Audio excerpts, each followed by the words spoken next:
Hi everybody, welcome to How to Solution. In this video I'm going to be showing you guys how you can change the order of images in an Instagram carousel easily in this tutorial. So first of all, open up your Instagram application and go to the post you guys want to reorder. Then click on the three dots at the top right corner and then tap on edit. Now all you guys need to do is delete the image you want to reorder in your carousel.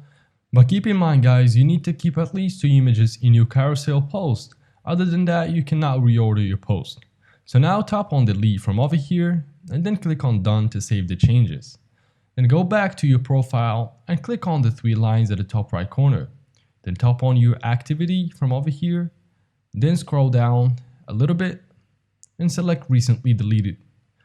Open the image that you deleted and tap on the 3 dots from over here. Then select restore and tap out restore to confirm. And now this image will be added back into your carousel, but at the end of your carousel post. So just repeat the same process over and over again until you're satisfied with your image order. So yeah guys, that is basically how you can change the image order in your Instagram carousel post.